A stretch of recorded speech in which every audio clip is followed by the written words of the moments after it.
program behind the news tekuleka chechimu tutereze byasoba ne tukulaga bikusike okuva ebudde n'ebuddo munafa atuliriza batugamba ntinno ebyaddala ebintu ebisinga obungi ennyo nyiddala tega kumanyi nti byalaka kusemazinga Africa abanasansi bakizuula ne bakikakasa abali bawakana bonna bazwa ntinno akituufu ddala okusinza kwa biology molecular biology Y chromosome X chromosome byonna biraga ntinno ddala omuntu yatandikira kusemazinga Africa n'atambula n'abuna ensi yonna mu mbeera bwetyo. So n'ensonga eyo bw'obanga atandika kusemazinga Africa kitegeeza nti nno ne bye tukozesa byonna resources zonna bye mulabako byonna byatandikira wano. Kano olw'ensonga tulina okuba tubikuuma jealously okuba nti tebituvaako. Bwe bituvaako tugaa nti nno kkiriza obagaana tuba tugenda kusaanawo. Akati nga ggwe jjajja ow'ebintu byonna okoze otyo okuba nti okyabikuuma nga biri mu state yabyo ng'obitereeza naye nga tebiggwawo nga tobyonoona. Muganda ng'atuliriza walaga okuba nti atuggyako ebintu ebyo. Nkwaniriza tata maama kasoberanga ozokuse akaseera kano kennyini ng'okimanyi ti nno ebyeddala ensi erina okuba ng'etambula ng'erina okuba nti etambula nti twalina enkoko ennansi twalina enkoko twalina buli kimu nga Katonda yakituwa yatonda ensi eno n'ateekamu buli kimu n'akituwa nagano kiikyo mukimanaginge naye ate mumuteese bagano mugende mu maaso mwena mutonda muppe mukola ebintu eby'enjawulo. Muganda wange n'atonda enkoko nga nnansi emu ku binyonyi ebiriibwa twabizuwa nigano tubirye nanago kuba tubirya era ng'ebyaddala bituwa kirita obulamu kubanga bayiga minerals zirimu mpitirivu nnyo nyini ddala mu nkoko eyo. Naye tuba tuliyawo abasajja bajja bagamba nti Mukama Katonda yatonda enkoko naga nti ojja kula mu mwaka gumu banako okuba nti bakulya ozaale okokolime bakulye naga nti anze nina okuba nti nyusamuko ebya Katonda birwawo nze kanyanguyemuko enkoko eno nga bakagizaalayo bati njitandika okuba nti njikuza nefule Katonda mu ngeri yange njikuze mugirye nga tennakuba ng'ekola ki temulinda eri egy'okuba nti erwawo. Ekyo kibeera bwe kityo muganda ng'atuliza era kati wekiri kyova nti no katulina obukoko mayiddwa ngabo kiyo bwe mulya obw'ennaku omusanvu kakulira ku ddagala kaba kayita mu katale ku ddagala naye akato olya kakoko kato mwe mulya buto okitegedde kakati ne muva ku nkoko ziri kyova nti no kati bino baga tino bya layisi bukiyo bwa layisi gumu bbiri ng'ofuna enkoko naye bw'ogenda ku ziri zo at least ezekuzizza mu ngeri eya Katonda gye yagala otandika emitwalo 2-3 kudda waggulu mu mbeera bwetyo. N'olw'ensonga etugamba bugambe nti nno taata maama kasobera nga mama okimanyi tino weekend engiddewo ogenda gulya abantu bwenenga obagulya ku nkoko munange Nansi webale nnyo webali eddala Mukama Katonda akikubalire kubanga oyagala obulamu eri abantu bo aye nawe oyagala obulamu bwo webali nnyo taata maama kawazokuse obudde buno ng'okimanyi nti ebyaddala Mukama Katonda getino yatonda kibita munange amazzi ensinga gitonzeko kibita amazzi getwogerako nga gakulukuta gati galimu minerals ez'obutonde ate nga za kigero twetagana kuzipima twetagana kukola ki nga za kigero ng'osooganywa n'ogakozesa n'obeera obulungi nnyo ganya n'endwadde ezimu ez'enjawulo. Muganda wange tuba tuliyawo Katonda ng'akoze kibayita amazzi g'emineral water ne wajja tte amakampuni gakola agaago gwe gakola mu kifo ky'okuba nti nno basenagali gennyini agava mu tuyita wali wansi Katonda gatonze bo kye bakola basena amazzi wona ne bagajje ate ne bagateekamu eddagala ne bagakubamu chemicals chemicals bateekamu ne bagamba nti nno zefaananyiriza ziri Katonda ze yatonda mu mazzi ag'obutonde. Kati ne bakola chemical water kyokka ne bamutuuma mineral water ne beera nga bali places ejja Katonda n'eky'omwana w'omuntu. Taata oba okitegedde mama oba okitegedde ng'ofumba amazzi ag'okunywa wamma webali nnyo webalire ddala kkiriza obagaana oba okeneza ku butwa bw'oyingiza mu mibiri gyo era obwekeza omutwa bw'oyingiza mu mibiri gy'abantu bobeera nabewaka webali nnyo nate era ggwe atuwuliriza ng'okimanyi nti ebyaddala obulamu bulina okuba butambula bwe butyo ensi mwe tutambulira gati nno nechi yali nnungi nnyo ecosystem ng'etambula naye olw'ensonga nti nno enkulaakulana eno eze development urbanization ensi yataaguuka kati mulya butwa munywa butwa mutambulira butwa mussa butwa kati kasobola kitegeera ekyo n'okigaa tino obutwa bukendeeza batya mu mubiri n'ogamba nti ngenda nga nkola ku kye bayita nga nima ku greens ndya ku greens mwebali nnyo mwebali kasobeera nga munnange olima ku greens ezo ate gwe oli wankizo nnyo kasobeera nga ozeerimira ewaka omanyi kati greens nayo zaayonooneka dda tuzigula mbutale nga bazifuuyidde oli naalya muganda katonga alya ddagala lyokka nobeera ntolina kiweetaasiza oyakuba nti alojja butwa mubiri ate obeera ng'oyingiza ate butwa bulala mubiri naye oba ng'ozerimiriwo nga tofuuyira nalino ddagala lyebakola ery'obutwa glyphosate 2,4-D roundup tolikozesa eryo oli wakabi nnyo nyini ddala. Muganda wange atuliriza nagamba ekikulu nnyo kiri kingi kyokka okujjamu obutwa mubiri ogwo kyona okuba nti okola ekirala nagamba nti amazzi kasooka fumba ganywe rehydrate kintu kyamakulu nnyo n'ekirala bw'oba osobodde kola ku ddwiro oyo kasooka gudde notuyanamuko obutwa oba obufuluma mubiri twetaaga omuntu omulamu nga ate oli fit mu mbeera bwetyo. Muganda wange olwo mba tuba tweyanjula mpolampola mba nkubuuzaako negamba nti zikusa ne munno obudde bwakededda muganda nga atuliriza nga bulijjo program behind the news eba etandise omulangira Kalema Gigange. Program behind the news tekuleka kyekimu tutereeza ebyasoba ne tukulaga ebikusike. Sometimes ogenda obuuza ti ddala ani agenda okuba nti ayamba Africa, ani agenda ogiyamba Africa singa obeera munange gwebasi wetuddeko nga tosudde kye bayita mutwe tosudde eddoboozi lyo n'osirika busirisi muganda wange atuwuliriza. Akati no Congo mu DR Congo badanse okugema kye bayita manke oba mpox munange atuwuliriza. Nakutegeeza ebyafaayo bya mpox baluga teri ddagala limugema ekitegeeza ne bakola kati abantu b'e Congo lyakugezesa bugezesa. Otegedde badanse okugema abantu mpox. Twekyaliawo muganda nga atuwuliriza wulira sikutiisa sikola ki wabula naye obanga oli mu abo abantu abaga okuba ni mufuna ssente mpitirivu ennyo wulira bagambye Pfizer no company ekola ddagala litugaa ti nerigema ikoze ki bagambye n'ogenda ku Wall Street wali ku stooko yalinnya edda emigabo bapredictinze abantu bagula kati emigabo mu Pfizer company ekola eddagala ligenda okugema bapredictinze ntikiriza obagaana omwaka ogujja ogwo emyaka egijja egyo 5 25 2025 mpaka 2023 egenda kubanga ekola magoma mayitirivu nnyo nyini ddala. Lwaki bagenda kuba kibayita vaccine mpitirivu nnyo nyini ddala? Lwaki? Kubanga nagamba nti tosobola kukola vaccine okuteeka nga waliwo obulwadde kati osobola kukola obulwadde n'okukola vaccine kitegeeza ki ekyo? Ntikiriza obagaana obulwadde bugenda kuba obw'ebika ebyenjawulo nga bungi nnyo. Abasajja bagenda kukola ssente bali mu kuyiiya buyiiya bagakyawedde dda bawanisa emigabo egya Pfizer katale k'ensi yonna. Tuli ffenna ndowooza tuba tutase program olunaku olwaleero muganda wange munywanyi bingi badeegera mu maaso nkosa amuli mayitirivu nnyo sagadde batiisa naye waliwo vitamins ezikubibwa mu ddagala erigema basi tunagikola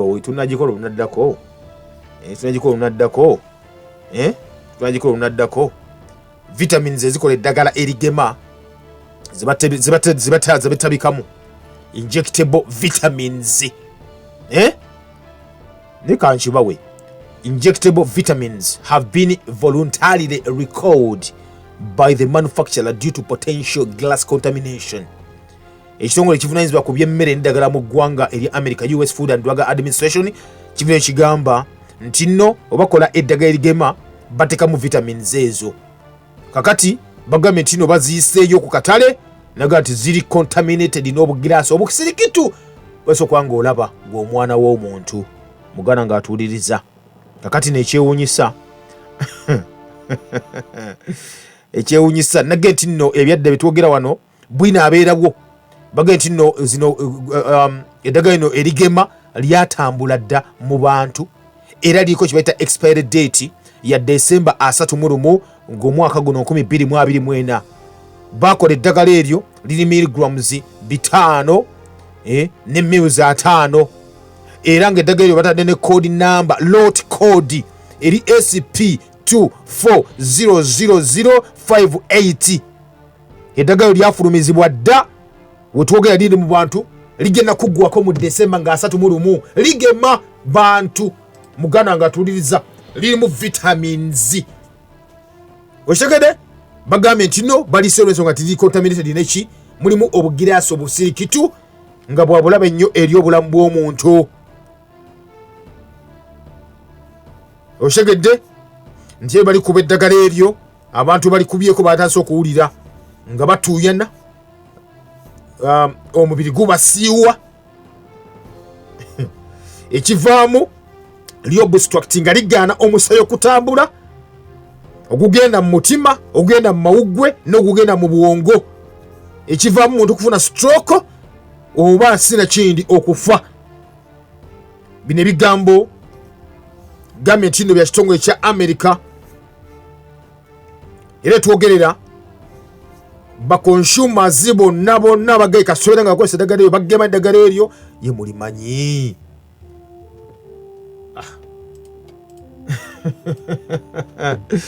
Mugama Katonda kali gavumenti bagesinga mubamu bakozesa eddagala eryo lyonna lyegambye eddagala erimu vitamins kati bagambye mulijje mangu nnyo kuki mulisanyeewo. Aba pharmacies omma mulina mulisanyeewo balikuba abantu n'abantu ombe kuba ne vitamins by the way oro kimanyi ekyo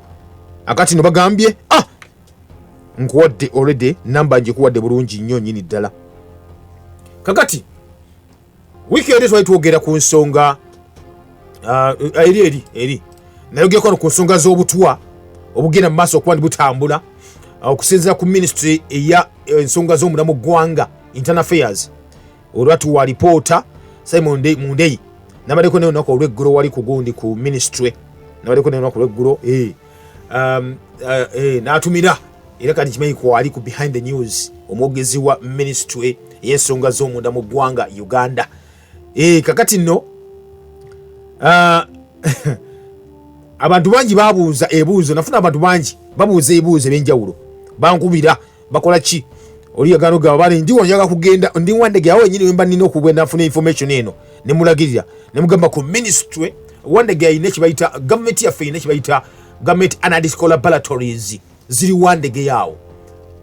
otuko wandege ya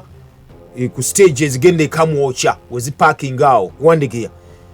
oba public service opposite public service wali laboratories ezo so botukayo osokweya nyo bulungi nnyo n'ogaana etaga ku report ABC ne bagikuwa abantu bangi nabalagirira nga bakufuna ku report eyo mulimu ne bannamawulire abamu era abankubira ne mbalagirira kakati ekyo si kyekikulu ennyo kuba tuli okusharinga information n'ekikulu kino nti nno abamu babuuza ekibuuzo ekyo neŋŋamba mukwano gwange era yakibuuza mugaa ti omanyi engeri gye muweze nga muli bangi abakibuuzizza tujja kiddamu kubanga bangi bakimbuuziza tujja kiddamu ku mpewo tujja kiddamu ku mpewo mukama wana baatuwadde obulamu gula ennafu weetuli nnyo era tuli balamu mukama bw'obulamu abutuwadde. Kakati munzikirize mmale okujja ebirango bino nkome otutandikire awo tulabe tuddemu ekibuuzo kya munnaffe kyeyabuuza ne bannaffe abalanga 5-6 ekibaabuuza ekyennyini tutandikire awo program kyemega amawulire olutuba tutandise siri mu batiza siri mu kolaki ne bagaye tino monkeypox mwali mu ggwanga lya Uganda nakutegeeza gye yava naga nti nno newankwadde nga bamuteeka wano ku mwaka gwa jojuzi wano neyansi wa 7 gye yava nga bagaa nti nno yava kusema zinga Africa mbu mu nkima nagamba nti nno kkiriza obagaana bali bamuzuula dda kubanga ne mu ssematalo yaliwo yaluma ku bantu. Kakati waba yaluma ku bantu biseera ebyo nga ate ssematalo tukimanyi nti nno ewaji yalwanirwa Africa bagenda bugenyi okuba nti balwanira eyo kalugamo lyani yatandikira wano mu 7 ngwedde mu ssematalo yaggwa mwana mu 5 nga yaluma abantu ne bakijjamu enjawulo. Program Behind the News tekuleka kyekimu tutereeza ebyasoba ne tukulaga ebikusike. Tutereeza ebyasoba ne tukulaga ebikusike muganda nga tuliriza gwaliko Impact FM radio Lwasa Mayinja tukyali ffenna kyatambula ffenna ekiri emabega amawulire nabategeezeza ne mbasuubiza nti nno of course wali ebuuza bannaffe munnaffe ono katandike noono yali turabe katono nnyo kubanga kyadirected ku bye twali tuwogerako nenga nti nno tukijjewo nakyo kibeere nga kisobola okuba nkiggwa mu ddiiro naye of course biba tebiggwayo naye tulina okuba ntubimanya bulungi nnyo. Okay mulangira nkulamusiza ssebo ndi muwulirizaawo nnyo amannya mpiti bakawuki Fred ndieno Kasanda district ndi Kasanda district trading center bagiyita Kalamba ku luguudo lwe Fort Kampala wakati awalo ka trading center bakayita Kalamba nanoonya dde ennamba yo nemwe no program gyotadde ku YouTube nafunye omukisa nenjifuna leero ennamba yo naye nga nyina ekibuuzo kyange kyanumya dde omutwe nebuuza we nakikubuuliza naye Katonda amaze n'akola ki nayanukula essaala yange nenfuna enamba yo. Kakati Mulangira eddagala lino erifuuyira Mulangira nyina ekibuuzo, gavumenti yo nga yo ekozeewo ki ku kyeddagala eryo, kubanga okutugamba nti obutwa bweyongedde mu bantu nga gavumenti ate yo yennyini yebituwa. Mulangira oba ntegerekese bulungi. Kakati yo gavumenti ekozeewo ki ekigamba nti engeri obutwa gye tulanga bweyongedde mu bantu katukole bwe tuti. Mulangira wayinza okuba bwessuubi eddagala eri okuvaawo oba tekisoboka. Ekyo kyekibuuzo kyange Mulangira. Neyanziza neyanzeege nayeyanza nnyo Mulangira ngonzizeemu. Omukama akunkuumire kuba nze ndi muwulirizaawo nnyo. Okay, oyo bwana Fred Kawuki. Kakati ekibuuzo ekyo si yekka yakiweereza, irwake yaweereza eddobo yaweza voice note eyo nyaga tuzanyira abantu. Naye nga bantu bangi baweereza messages ez'enjawulo, abantu bankubira essimu makati ga wiiki awo ngege nti nabalagirira bali baagala okubalagirira bannamawulire abalala bafune ninga tell this was public information actually kubanga nali gundi nagifunako muganange bwana Isaiah naginsindikirako naye ku maloboozi age era still okuva Mbale but that was twali naggulu wali gundi yakyogera ebigambo ebyabagerera because buli Monday tuba ne briefing security briefing ebeerawo eyeggwanga lyonna ebitongole byegattya ne biwa bannamawulire ebigenda mu maaso mu nsi. But anyway, bwana Kawuki kyategeeza oba kyabuuza fedda tukiwudde bulungi nnyo nti gavumenti nenkwanira galingira eri obutwa po batugamba nti obutwa obusinga okutta abantu buva mu birime mu ddagala mufuyiza ebirime byammwe. Kakati gavumenti okubeerawo okuyimirirawo gavumenti erina okuba ng'efuna kyebayita omusolo, ensolo z'omusolo. So gavumenti mu kusolo z'omusolo kitegeeza nti bwemba temuguwadde tejja kubeera okkiriza obagaana kuba sereza ekwesa za muwi wa musolo. Kati gavumenti ekole esala entoto zonna okulaba nti neyingiza etya ssente. Ekintu kyonna kiyingiza ssente mu gavumenti kkiriza obagaana kiba kizibu nnyo okuba nibasooka nibakigaana okuggyako ng'omukulembeze bebe ekintu ekyo nga takinamu interest naga kino kibi nnyo nnyo bakisusse ne bakigaana naye basooka ne baweyinga bakisa ku minzaani ku ssente ze tuyingiza ng'eggwanga ziga tuyamba ki wano okuba tukiyimiza oba nedda. Akati si gavumenti ya Uganda yokka wabula mu nsi yonna kyova olaba nti nno kati kyebakola ne bagamba nti kale bwebanga kituufu tugenda kukola obutwa obutta abantu nga tuyita mu mmere tuyita mu mpewo tuyita mu ddagala tuyita mu mazzi biki byonna bwe bityo kale tuteekewo kye bita standards bwennaku ya history oba ebyafaayo ebyebibalo mu nsi yonna biyinza okushookinga naye ate nga bituufu nti lwaki bateekawo ministries ezimu, lwaki bateekawo bitongole ebimu, lwaki bakola ki ekiteesawo kiba kimu kucekinga bantu nga ffe ekirala kucekinga abantu bayinza okuba nti bavaayo ne bakuba emidomo ne baga nti wabanga obutwa we buli waliwo ekitongole ekibukola ki ekivunanyizibwa ku ekyo ekicekinga oba obutwa bumala oba tebumala okuyingira mu kimu bantu babisa ebitongole ebyo buli nsi baga nno bicekinga mutindo. Kati kye bakola naga nti obutafiirwa ssente because bazeetaaga obutago bantu mu katale okubeerawo n'abantu bonna ne konto okubateegera mu maaso naga nti muteekeewo mulage abantu mutaddewo kimuyita mubalumirirwa mutaddewo kimuyita abacekinga omutindo. Kyova tino mu ggwanga eri America baliko ekigo kibayiddwa nga ekya FDA, Food and Drug Administration. Bw'ojja wano mu ggwanga lyaffe Uganda tulina ekiyita UNBS, UBOS, tulina biki ebyekennenya ebibalo UNBS wonna mu nsi yonna ez'enjawulo.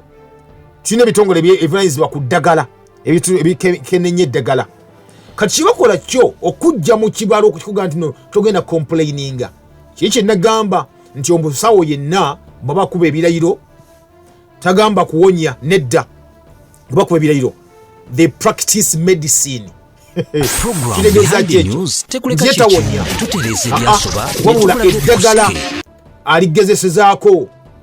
bw'owona leero nga ayizulu webaza Mukama Katonda bw'ofa tosobola kutwala musawo oyo muki kasabira nga omusawo ali qualified akazi yawanika omukono nako ebirero yamala okusoma ali mu ddwaliro era bw'ogendayo eddagala N ligaana nga kyusa kuteeka eddagala B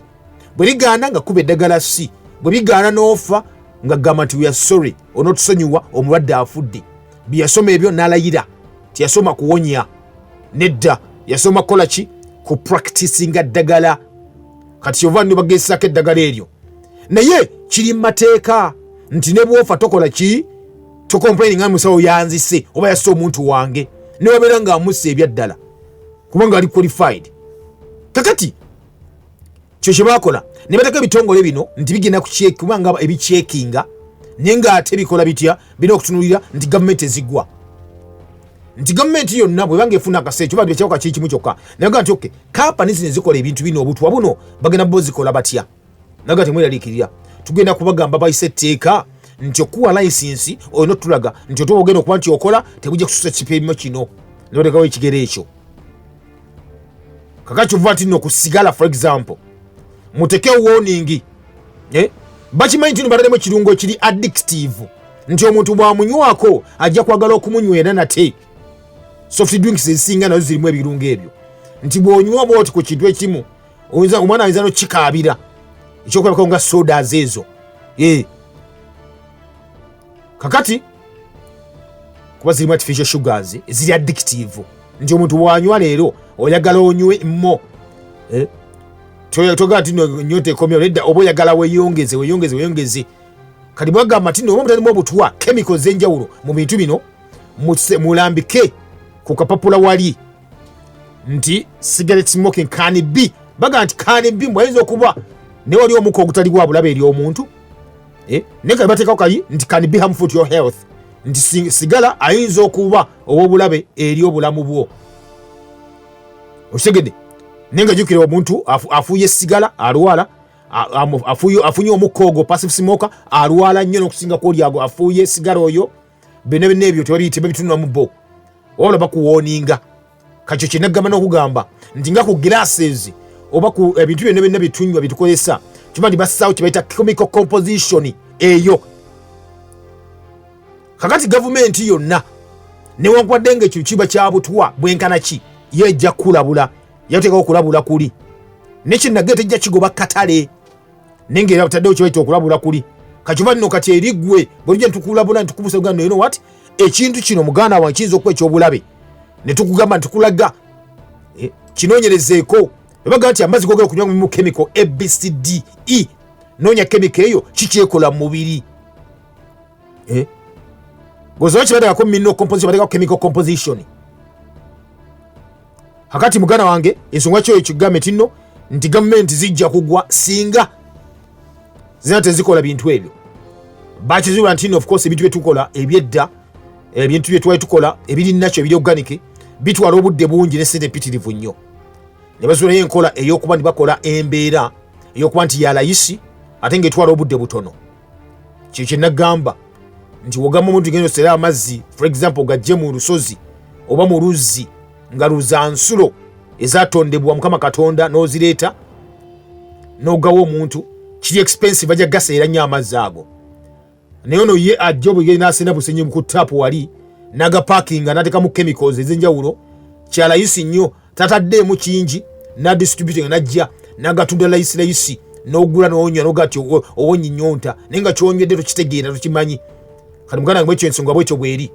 nti eddagala lino for example nga egambye nti nno abasajja ng'oggyeko okuba gavumenti yo eyinza okuba terina sse abasajja bagenda ne bakola obuwuka ne babusuula mu bantu ne mu birime ne bulya ebirime ne mubimalawo olumala okubimalawo enjala neruma abantu gavumenti negamba erina okufa ku bantu baayo lwaki enjala eruma nnyo abantu bagenda kyezuula ng'obuwuka bwali ebirime naye ga tukole tutya okutaasa abantu bano then yakola akawuka kali n'akola eddagala naga nti waliwo eddagala ejja okuba ndiita akawuka ako ne balireeta kati gavumenti nayo kyegayi kiri nti nno yo negabwe oke muleete muyingizemu abantu baffe bataasibwe ne baleeta eddagala eryo ne muyikola ki naye after some time kyekiddawo kansa yabeera jjawo eyo system weeri ne gavumenti eri beyond control bwe naba maybe twogedde ku maaso eyo tujja kwogera ku agenda 2030 omanye naga nti nno abasajja batula wansi mwagaliko mu 776 ne bakola plan nga lumu May ne bakola plan eyokendeza ku bulamu bw'ensi eno abantu bakendezaako ndi Katonda gwe tonda ffe tujja kendezaako naffe nga bakatonda abalala niwanga nno bajja kukola ebintu binnyo okuyitamu okendeza abantu ng'ekimu ku kyo bajja kuyita mu mmere bagikubemu bagitegemu obutwa mu byokulya emmere mulimu ebyokulya n'ebyokunywa bajja kuyita omwo bakendeze ku bantu ekyo kiri mu gundi kiri mu lwatu kubanga n'enkiiko zituula buli mwaka zituula okitegedde kati we twogere obudde buno zejubula bazita World Economic Forum economic kitegeeza ki batunya ku byanfuna nenge ebyanfuna ebyo ogenda mu maaso notaganjula amateeka agafuga bewogerako benna kirimu okendeza ku bantu abantu bakendeza otya means zenzi bateekawo mugana nga atuuliriza tukyagenda maaso nga tukyakuweereza in fact okunyagattako ekibuzo kya muna ndekiraddeko linnya naye amannya gano mugateekingako gatuyambako naye nga yeeyita OMS wax yage kalema the water quality of mineral water are always collected according to international standard. Anything below or above are not accepted, hence we recycle until we achieve the required standard. Aikono mugana fono anayika yomu kwabo abakola amazzi gano getunywa gemba gambako agachi mineral water. Agame tino water quality is a mineral water nti zibera ku international standard. Chimbadde kutegeeza kyennyini ekyo. International standard yennyini. Nti amazzi go egambye ebyaddala amakoli omanyo bagaggala none kawempa ologero libaggala kitwakolero libaggala ogeti itukanye na mutindo oluvannyuma lwokuba twavanye tukola ki netwogera kaloga nti international standard international standard amazzi togenda kutwala samples bweri mu America abalo jazi twalawa ne waffe ne Uganda wano obajja kugakeberera kakati ekisongo ekibeera mu nsi yonna nekiva ekitugamba kyennyini namusomera reporter wano nti n'amazzi gennyini ogategekyagamba nti nno malungi okunywa kinagamba kuba nayo kigaita mineral water edda bagaitanga mineral water nenga ndiriyo sense mineral water chemical water mukimanyi ekyo kati chemical zibeteka mu kamwezo nayo kyava ekigamba nti chemical mbi nnyo nekiga neobuga ogaterezeza bulungi nnyo company tulina bbiri zokka zonna mu Uganda ebbiri zokka ezikola amazzi ngo yisa mu kibaita osmosis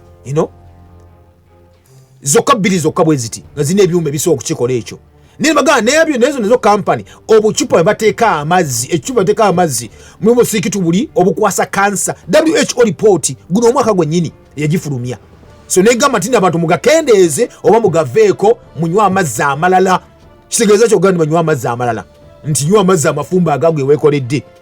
kalogali international standard mugana nga atuuliriza betogerako byonna biri approved obutwa bonna eddagala lifuuyira baga liri approved muganda wange ne government no for example 240 world you around up gwe mukozesa mu Vietnam America ya mukozesa nekuba abantu ngekozesa agent orange 240 gwe mufuuyiza kati nakati bagamba nti alwa mu ttaka millions 14 WHO ekimanyi yakyaprove endagala eryo balifuuyiza nakati mulifuuyiza nakati round up lito omuddo ne 240 oshagade kachiga ndino newankwadde nga kikirizibwa kiriza obagaana ekirega amawuli ekyo kyenagambe kiri tudde ne twewuunya nti ani WHO eri kituufu yatekebwawo ki anagi controllinga tudde emabega wandi kino new world order yoba ogitegeera oba nedda Impact FM kooli tugenda maaso ekiremega amawulire. Program Behind the News tekuleka kyekimu tutereza ebyasoba ne tukulaga ebikusike. Tukulaga ebikusike mugana nga tuliriza ye tugenda maaso mpola gwa Charlie Impact FM radio samajja program ekiremega amawulire ndozaga munanga otegedde ekigenda maaso mu nsi mwe tuwangalya we tuli awe tutambulira kyova nagame tino kirizo bagaana tibiso akuba tibivaawo na Yesu ngwa tujje ntugamba tukulabula ne tugamba gwafunyemu notambuza amawulire begama tino for example tukuterawo ebintu ebenjo byomanyi mukime bulungi nnyo nti enkoko bazikuba eddagala liri approved bali kizani mugende maaso genda cancer nga gwemaga cancer mutuke mulago je kwewunya mu nsi yonna cancer aluma abantu lwaki ebweru gye bagamba nti gye bakola eddagala lino for example libafuuyiza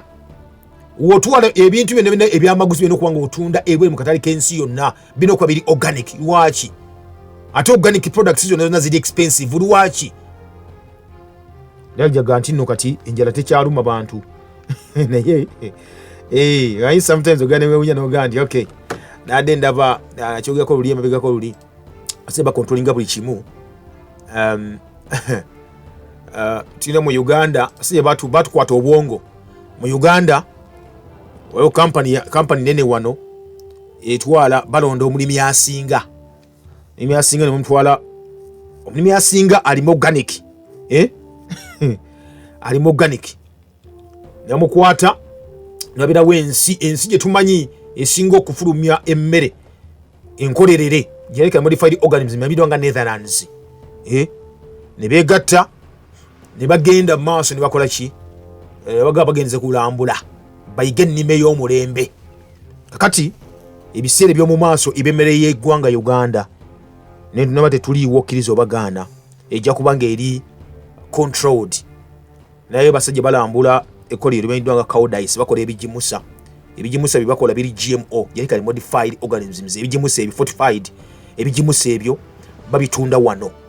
ku katale wano company ebikola biva Netherlands ebijja wano just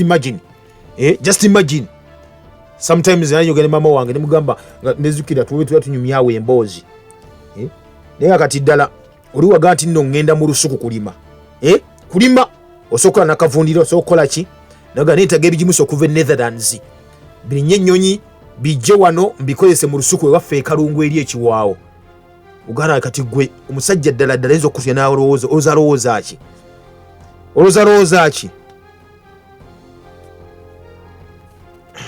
sometimes tukola program nga zino oga nti no program zino batuzikole zinatuuka banawulira abantu oga nti aya basi tugende maaso mukama katonda aga mutonzi yasalawo eno ye program ebakunya ne beetonda ku lw'ensobi ze baakola. I am sorry. Ono basonyiwa. Program behind the news tekuleka kyekimu tutereeza ebyasoba ne tukulaga ebikusike. Sometimes ogenda okukola ebintu kati yazukiramu president wa America nga yeetondera ensi nani munatusonyiwa America kyeyakola kibi nnyo twatta abantu bayitirivu nnyo munatusonyiwa kati banakwetondera noza omuntu wo experiment bazikola ne bagema abantu ne beetondera ensi nenga abantu bafudde baweddewo.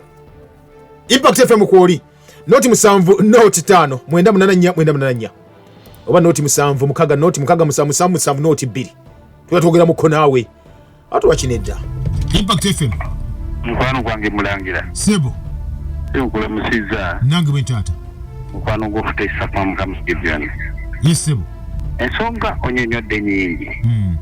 naye si nyike nyenjagala otusaasire otunyonyola ekigambo kimu ne otasoka kukwata simu ey'okubiri speed naye tunyonyola ekigambo kimu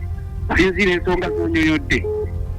bataata baffe Abafrika akakozesa ekyabataata ekiri kankyewali bataata baffe Abafrika bwe batuula mu miitingi ze babeeramu batulowooleza ki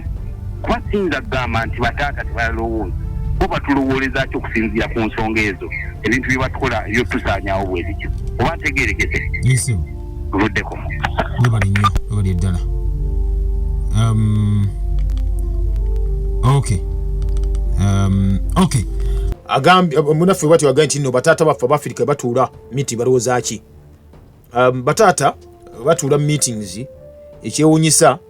agula ebyokulya agula ebyokunywa yoli gwe balwanyisa batutegerekese ekyokubeerako African Union meeting zaayo ziri sponsored by European Union European Union yekola ebintu bino kakati ndozotegedde muganda wange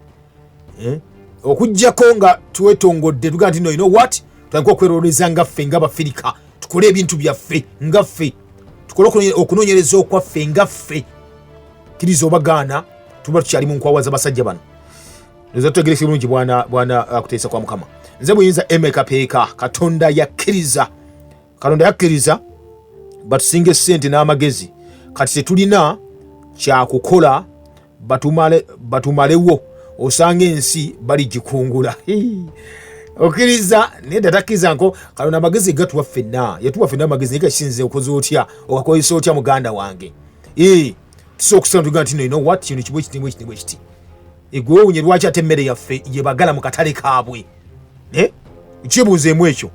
nti oli wagende ebweru chimati abantu bagende ebweru bagejja lwachi bali emmere ya layisi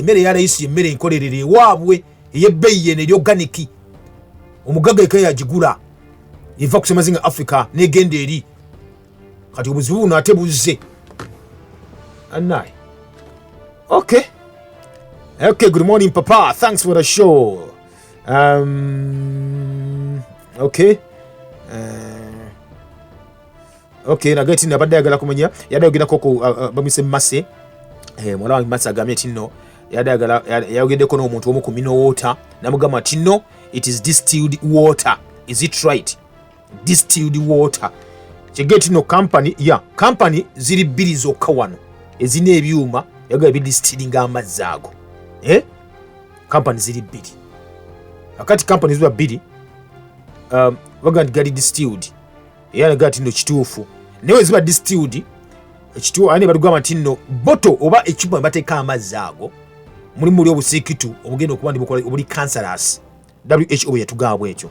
kana amazzi agamu ge twali esigisizza kiva badugamba bateekawo recommendation gakendeeze oba gaveeko ofuna amalala bwekyo bwekiri webale nnyo okuwuliza Massa. Impact FM kwoli. Okay. Wanji? Yala? Amina sebo tongera kudobozi mgana wange. Kibiriki zifalona. Yeso bana kibiriki. Ndiwa na kanyeni. Mwangira kale kama ko mukisaba nayo taji yakwe. Amina sebo. Wange kintu kyokolera ddala kwewayo ngamire nana. Nawe gwanga lijjamu ekyokuyiga. And we then serve management impact at least not twice our in the lema abantu banyikiro kuya kwalwa abamu bigwako so maliriza ngati bategedde mulamo na kigoli naye katonda yajisasire kubanga kyamazima zana amazi gano ge batonda simanya bitano okunyina gavaako era kati ligiyange netera amazi mukazi gafumbye isibu nesinya nensi netambulira kwekyo banetwana labanga ne company ezimu zigwa kubanga amazima kyo gama tulasobola okugula mineral water n'aganywa omugaga n'omala kinyota kumba anywedde butwa naye nga mu butamanya mwanywera nesinga baliwayo nawuza programu asobola okutegeera ekituufu naye ebisawe ngo gye baatuwa fayina bakubamu ebeziwula amaaso naye singa management etwongera isaawe endala kubona ezimu dakiika ezimu zoyitayo mu ssaawa ebbiri ekikolanga gwe omuweereza wa impact naye tandisabye management engeri yesaawe gonga lyongere okuyiga webale kusomesa kalema mungu akuumukisa musajja gwe oli w'amaanyi nnyo kale tuyanzeege. Okay, bwatu wanafu ya asimye busiimi po enamugongo nekirabika ekigambo chemical kikutawaanya. Chemical tekitegeeza kintu kibi era guidelines weziri ezikozesa ez'okukozesa lwakuba Africa mulowooza nti waliwo akabinja akali eyo kagala kutta busi bantu. Wake up this 2024. Po agambye alina mugongo po definition ekigambo chemical ebeera substance yonna kintu kyonna kyonna ekirina composition, that's a chemical. Tetulinaga nno chemical mbi nedda batukikwate bulungi nti chemicals bateeka mu mazzi baddira ekintu oba oyinza okukwata ekintu oba ekyefaanaanyiriza nature oba kino kiteeka ewantu. So kyetugamba nti nno substance yonna kasobola gigatta mu kintu ne kikyusa foomu yaakyo. Ayataka kunyonyola chemistry bwana po chemicals tugambe nti nno tugamba obulamu obuli mu chemicals of course bazikola mulimu ennungi n'embi ngola minerals ola ennungi n'embi. Exposure nga mbi webeera nga kiyitidde ekiba kibi katukulaga nti nno exposure ebeera nga eyingidde mubiri gwo erina kukola kinaki kirina okuba nti ekola. Impact FM. Mukulu kalema mukama wange okulamusiza sebo nange bwentyo sebo leo amanya nzikyabigamba Alex ndi Lusango wano sebo mukama wange naye simanyi mukulu kalema ogenda waliwo ku radio kuliko akalanga akagamba nti simanyi ow'emmembe nnafu ngezaako mu butuufu ngenda nempulira nga nze omu mwabo wemmeme nagula n'ogamba ebintu nempulira nga ntidde naye ndi mabega w'omwami oyo avuddeko mutuufu singa batwongerayo ku kadde kakati naye nga owajujukira omwami oli akugambyeko simanyi mbw amazzi gabeera simanyi protected simanyi akameseji waliwo kwosomyawo yes abo abantu ab'engeri mwebali agamba ababulamu simanyi mukulu kale mukulimu gwoliko obumanyi obuzito bwagwo mukulu kale mulimu gwoliko obuzito bwagwo simanyi obwabwo obutunuulira obumanyi Uganda simu kikikyo kale tuleka tukiyize bwe tutyo naye nga message etuuse webale nnyo badde abeerusango bandabire nnyo abeerusango muganda wange simu evuddeko tuza buvi simanyi waki tulina okwatereza wano ogundi eno evuddeko but anyway message etuuse bulungi nnyo of course mwe bali tetujja kugamba nti ki naye nedda bapo tubagalira ddala olw'ensonga nti nno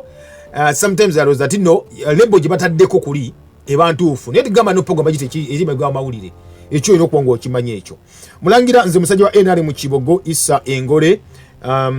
Engole Kigulu Buyen district ekyamazima amazzi go bw'oganywa agasemba wansi mu cupa gaba gakaawa n'ekirala bw'ogafumbisa enva teziwooma bulungi. Big up team Honayo Magogo. Next sijikola experiment eno naye webali nnyo bali eddala wamma. I'm requesting you send me those company names in a message. Good morning, Wamulangira Kalema Gavin from Chadu Wajala. The whites are not better than us. They hide the true identity of Christ to us, but we are coming out from ignorance. Yes, we were new one Gavin. Ignorance tujirwanyisa lutia na kuyiga kumanya gena maso mu nsi. Mulangira ono message mbaze ndoze yo. Kanabe ndozo na aligamba ki. Impact. Hello. Sikufuna. Hello. Wanji. Ono Mulangira Impact FM. Oli munange. Kakati ekibuuzo kyange. Ani ono taata? Nze Robert Jeremiah ndi wano Kitigoma. Yesebo. Ekibuuzo kyange. Ezo composition ze bateeka mu mazzi ge tunywa oba chemical water. Tuyinza zisala naki mu mubiri gwaffe okukendeera oba n'okuvaamu bwe kiba kisoboka. Webali nnyo bali eddala. Tulina zikendeeza naki kinayogere ku ntandika program nti nno endya yaffe lifestyle endya WHO yagamba nti amazzi mugakendeeze oba mugaveeko mufe substitute amazzi amaparking mugaveeko oba mufune WHO World Health Organization yakyogera. Ne kati nze gamba ku luwange of course kimanyi nti nno tunywa obuto bulungi butulya ne bwe tunywa nga bwe gamba bulijjo tusobujjamu tutya ng'olya ku bintu ebikaawa greens amazzi agamala gewefumbidde fumba amazzi so kendeeza obutwa obwo saji nembija biso okubagirwanyisa kuba embija fikano yagikola agiso okulwanyisa endwadde ne bwe zigiyitirira kutema nti omuntu alwala nti white blood cells zituka ekiseera tezikyalwanyisa bulwadde kano yakola ombiri nga guyita mekanizmu yaago eyerwanyirira endwadde zaayo naye bambi neyo nekola ki nekigisukkako obutwa ne bubeera bungi mu mubiri akalulu akalina okusengejja biki byonna nebikyankalana ng'obutwa tadde bungi mu mubiri nnyo ne kati olina okuba nga sisitimu yaffe omubiri oguzza otya obujja akalu keetaaga ki naga keetaaga ebikaawa n'olya ku kigaji n'olya ku butuula katunkuma bintu bwe bityo n'okola ku ddi n'ofulumya obutwa obw'enjawulo kyokka kyolina okuba nti okola muganda wange. Impact FM wanji. Hello. Yesebo. Mulangira. Yesebo. Wasuzo kya sebo. Nasebulungi munayi. Banensi n'omulimu gw'okola ogu mukama wange. Weewaawo taata. Era mukama akuwa omukisa ddala. Wabula ensonga yange eri ku WhatsApp group eyo enamba yayo saagifuna bulungi. Nja kwetaaga oddemu otusomereko ku nnamba eyo mpola bwe kiba kisobose. Kale. Tusobole okusindikirako ka message otugatte ku WhatsApp group eyo. Essebo. Webali nnyo. WhatsApp group. WhatsApp. Osindika message ku namba yange negattayo wali ne bagattayo wali.